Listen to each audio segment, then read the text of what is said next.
Assalamualaikum warahmatullahi wabarakatuh. Sebelumnya perkenalkan saya Indriani Saptawulandari, NIM 2207016074 dari kelas Psikologi 4B. Di sini saya akan mempresentasikan hasil laporan mini riset saya mengenai kesejahteraan lansia di Panti Jompo Gratis, di mana studi kasus lansia di Panti Wereda Harapan Ibu Ngalian, Kota Semarang. Yang pertama terkait latar belakang masalah.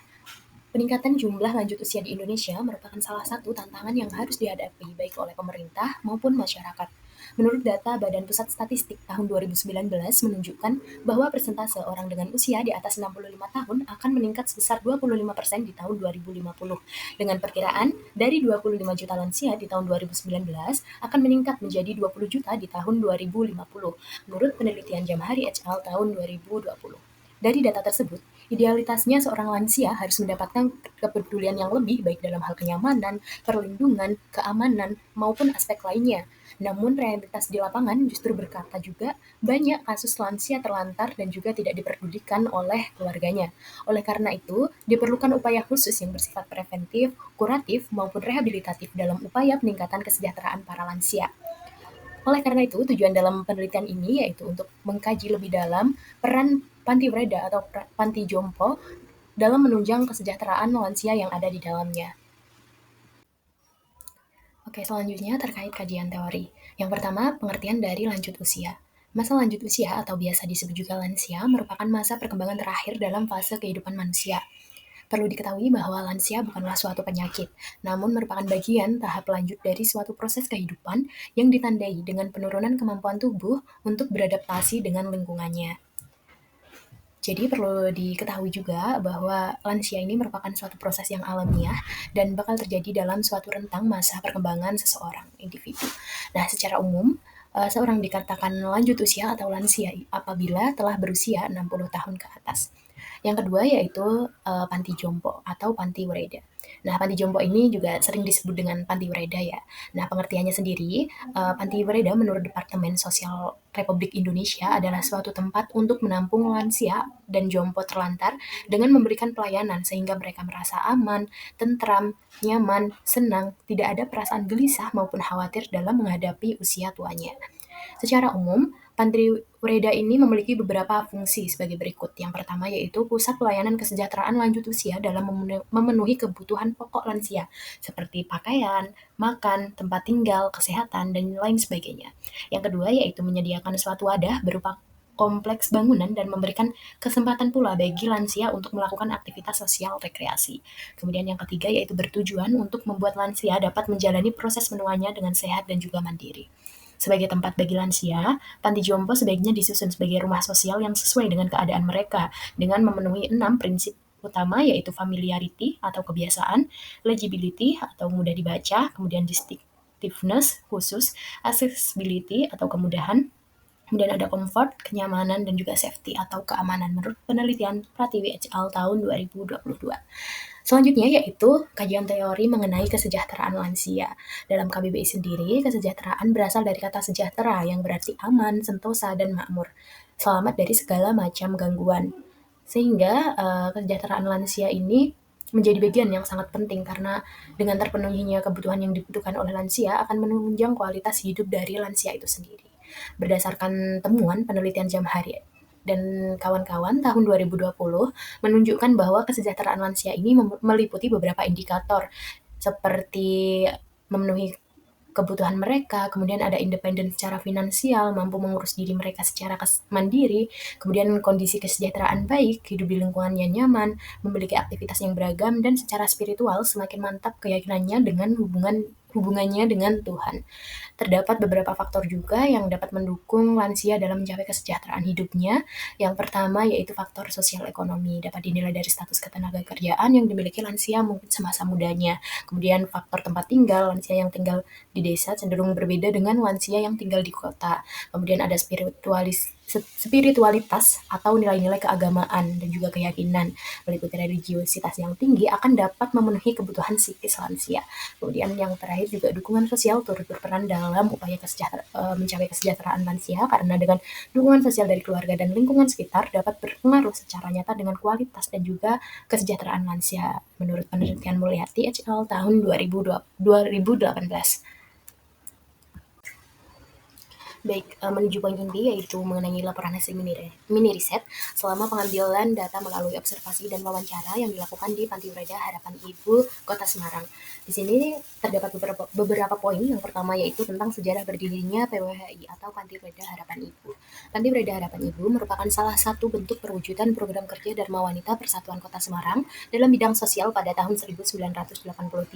Sejarah berdirinya sendiri dimulai dengan keresahan ketua dari Dharma Wanita saat melakukan kunjungan ke panti persinggahan Margo Widodo karena banyak lansia yang terlantar atau tidak terurus. Panti Werda Harapan Ibu merupakan salah satu tempat penampungan orang lanjut usia yang ada di Kota Semarang, tepatnya di Jalan Raya Beringin, Gondorio, Kecamatan Ngalian, Kota Semarang. Dalam pelayanannya, PWHI memberikan pelayanan total secara gratis bagi para lansia dengan tujuan untuk membantu para lansia yang tidak mampu agar dapat menikmati hari tuanya dengan tenang, penyediaan tempat bermukim yang layak, terutama bagi lansia yang terlantar atau tidak memiliki keluarga. Kemudian yang kedua yaitu terkait persyaratan.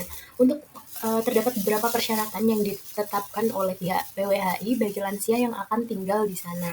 Di antaranya yaitu lansia berjenis kelamin perempuan atau putri, berusia minimal 60 tahun, sehat jasmani dan rohani dengan dinyatakan surat keterangan dari pihak kesehatan, kemudian berasal dari keluarga tidak mampu dan tidak memiliki saudara menjadi hal yang lebih diutamakan.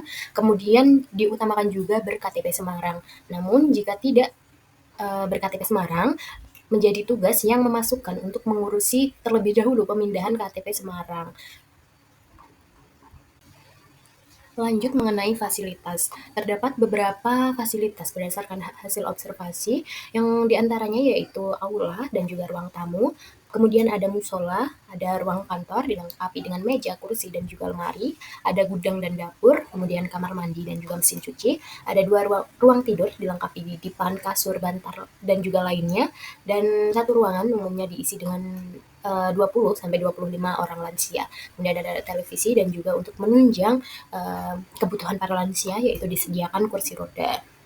Selain fasilitas yang disediakan, PWHI juga memiliki beberapa layanan. Yang pertama yaitu terkait pelayanan kesehatan. PWHI seringkali bekerja sama dengan lembaga kesehatan, salah satunya yaitu Puskesmas Ngalian, untuk memberikan pelayanan kesehatan kepada para lansia di sana, seperti posyandu lansia, cek gula, cek darah, cek diabetes, seminar kesehatan lansia, dan lain sebagainya. Selain itu, guna mendukung kesehatan para lansia, PWHI juga mengadakan senam rutin setiap hari sebagai olahraga ringan bagi para lansia yang tinggal di sana. Penyediaan makanan umumnya yaitu dilakukan selama 3 kali dalam sehari dan snack untuk para lansia. Kemudian yang kedua yaitu terkait pelayanan dalam upaya meningkatkan religiusitas lansia. PWHI juga seringkali mengadakan pengajian dan kajian kerohanian untuk mengembangkan religiusitas lansia. Karena tidak terdapat persyaratan agama di Panti Werda ini, menurut pengakuan dari narasumber menyatakan bahwa dulu juga sering mendatangkan pendeta untuk ibadah minggu. Selain itu juga mendatangkan romo untuk membantu dalam mengurus lansia non-muslim yang meninggal di sana. Selain itu juga ada pelayanan lain, di mana pelayanan ini bersifat fleksibel. PWHI ini menjadi lembaga yang seringkali dikunjungi oleh beberapa pihak luar seperti mahasiswa, lembaga sosial, dinas sosial, dan beberapa lainnya. Jadi seringkali terdapat beberapa aktivitas yang ditawarkan kepada para lansia, sehingga lansia tidak merasa bosan. Salah satunya yaitu berisi membuat kerajinan tangan, menganyam, pernak-pernik, kemudian ada seminar kesehatan dan lain sebagainya. Bisa dilihat pada gambar yang ada di slide ini. Di situ terdapat beberapa kerajinan yang dibuat oleh para lansia di sana. Berikutnya, untuk mengetahui kesejahteraan lansia yang ada di Panti Werda Harapan Ibu, saya mengambil salah satu sampel ya, untuk dijadikan subjek dalam mini riset saya, yaitu beliau nenek SR berusia 68 tahun berasal dari Kota Surakarta, Solo. Menurut pengakuannya, nenek SR ini sudah tinggal di PWHI sejak tahun 2015 silam. Berarti kurang lebih sudah selama 9 tahun nenek SR ini tinggal di sana. Berdasarkan hasil observasi dan juga wawancara, Menurut penjelasan dari nenek SR ini, beliau tidak memiliki seorang anak dan telah berpisah sejak lama dengan suaminya. Semasa mudanya, nenek SR bekerja di salah satu kantor notaris di Jakarta. Sebelum tinggal di PWHI, nenek SR pernah tinggal di rumah, yaitu di Solo, bersama kakaknya. Namun, karena kakaknya juga sudah berusia lansia, akhirnya diambil anaknya untuk tinggal bareng. Karena hidupnya yang tidak memiliki seorang anak dan perasaan tidak enak untuk selalu merepotkan saudara atau keluarganya menjadi salah satu alasan nenek SR untuk memantapkan diri dan memutuskan tinggal di PWHI ini. Jadi bisa disimpulkan bahwa nenek SR ini tinggal di panti jompo atas dasar keinginan sendiri. Nenek SR ini merupakan lansia yang sangat cerdas, pintar, serta memiliki tingkat religiusitas dan kebersyukuran yang tinggi. Nenek SR juga merupakan lansia yang sangat produktif. Bahkan menurut pengakuannya, nenek SR seringkali memiliki jadwal yang terarah untuk kegiatan-kegiatan yang akan dijalaninya selama sehari, mulai dari sebelum subuh hingga beliau istirahat untuk malamnya, seperti itu. Menurut hasil observasi yang saya lihat ketika melakukan wawancara, nenek SR ini merupakan nenek yang sangat ceria, kemudian riang dan juga ramah. Dari keadaan fisiknya juga, nenek SR memiliki fisik yang cenderung masih kuat. Penglihatannya, kemudian pendengarannya juga masih normal. Hanya hanya kelemahannya pada kaki yang seringkali mungkin merasakan capek karena ya suatu efek penuaan di fisik. Jadi untuk melakukan aktivitas yang berat, nenek SR juga cenderung sudah mulai tidak mampu atau lemah seperti itu. Kemudian di sini bisa dijelaskan di bawahnya itu kekurangannya yaitu ada mudah lelah, kemudian hipertensi, dan juga nenek SR ini memiliki kekurangan seringkali berlarut-larut dalam kesedihan ketika mendengar suatu omongan atau kata-kata dari orang lain yang tidak enak di hatinya. Jadi uh, dengan ketika merasa begitu, nenek SR tuh seringkali murung di kamar hingga terkadang tidak mau makan dan lain sebagainya. Tapi di lain hal tersebut, kembali lagi karena mungkin tingkat pendidikannya yang cukup memadai dan juga dari pengalamannya bekerja di sebuah kantor notaris, nenek SR ini cenderungnya tadi sangat cerdas dan juga dia memiliki penerimaan diri yang juga tinggi. Kebersyukurannya untuk mensyukuri apapun yang telah diterimanya di Panti Breda Harapan Ibu ini sangat tinggi dan juga beliau mengatakan bahwa di PWHI ini sangat seru karena banyak pelayanan, banyak kegiatan-kegiatan yang dimana itu bisa membuat nenek SR ini belajar dan juga hubungan dengan sesama lansia di sana juga sangat bagus. Nenek SR sangat mudah dan berinteraksi dengan semua orang yang ada di sana, semua lansia yang ada di sana. Jadi nenek SR ini juga memiliki tingkat religiusitas yang sangat tinggi. Beliau seringkali menyebutkan bahwa untuk mengisi waktu luang, beliau seringkali menggunakan waktunya untuk berzikir, kemudian sholat dan lain sebagainya. Jadi nenek SR ini selain dari segi intelijensinya atau segi yang cenderung cerdas, kemudian pintar, produktif. Nenek SR juga memiliki tingkat religiusitas, kebermaknaan hidup, dan juga penerimaan diri yang sangat baik sehingga dia mampu mensyukuri apapun yang telah diterimanya, apapun yang telah diberikan sebagai di pelayanan Panti Breda Harapan itu sendiri. Baik, kesimpulan dari hasil laporan mini riset saya bahwa berdasarkan hasil observasi yang didapatkan, fasilitas yang ada cukup lengkap namun mungkin tidak semewah panti lansia yang berbayar karena sumber pendanaan dari PWHI ini sendiri juga berasal dari para donatur dan mungkin mengajukan sedikit pendanaan sebagai penunjang ke pemerintah. Kemudian masalah psikologis yang umum terjadi pada lansia yang tinggal di sana yaitu depresi. Dengan beberapa lansia dengan depresi parah yang sama sekali tidak bisa diajak untuk berkomunikasi dan hanya menunjukkan kesedihannya. Selaras dengan penelitian Handajani et al. Tahun 2022 bahwa depresi menjadi salah satu penyakit yang paling umum dengan prevalensi 5-7% orang lansia berusia di atas 60 tahun. Di Panti Breda Harapan Ibu ini sendiri, menurut pengakuan dari narasumber tadi juga menyebutkan bahwa mayoritas lansia yang tinggal di sana yaitu lansia yang memang terlantar. Jadi masalah depresi, terlantar, dan juga mungkin tidak memiliki keluarga, sehingga masalah terkait stres, depresi itu juga menjadi hal yang umum bagi para lansia yang tinggal di sana. Selain itu, masalah fisik seperti diabetes, hipertensi, jantung juga ditemukan pada beberapa lansia di sana. Atau bahkan juga ada yang memiliki penyakit kronis, sehingga seringkali dilakukan pengecekan kesehatan secara rutin. Nah, di antara beberapa lansia yang disebutkan di atas, ada nenek SR yang beliau ini sangat produktif, cerdas, riang, serta memiliki komunikasi dan juga sosialisasi yang sangat bagus.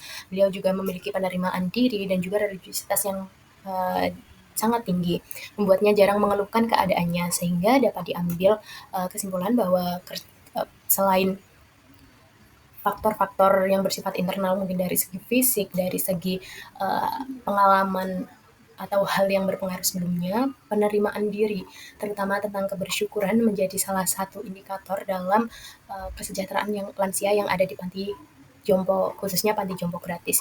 Karena dengan penerimaan diri dan juga kebersyukuran yang tinggi, seorang lansia akan mampu menerima apapun yang sudah diberikan atau sudah dimiliki, dan juga di pelayanan-pelayanan itu, sehingga lansia cenderung mampu menerimanya. Namun sebaliknya, jika lansia tidak memiliki penerimaan diri, kemudian tingkat kebersyukurannya juga rendah, maka dalam pelayanan yang ada di sana dan lain sebagainya itu mungkin juga mereka kurang puas, kurang merasa mendapatkan pelayanan yang bagus dan lain sebagainya. Jadi peran penerimaan diri dan juga kebersyukuran menjadi hal yang sangat penting yang berpengaruh dalam kesejahteraan lansia, utamanya yang ada di panti jompo gratis. Oke, sekian dari saya. Kurang dan lebihnya mohon maaf. Wabillahi taufiq wal hidayah. Wassalamualaikum warahmatullahi wabarakatuh.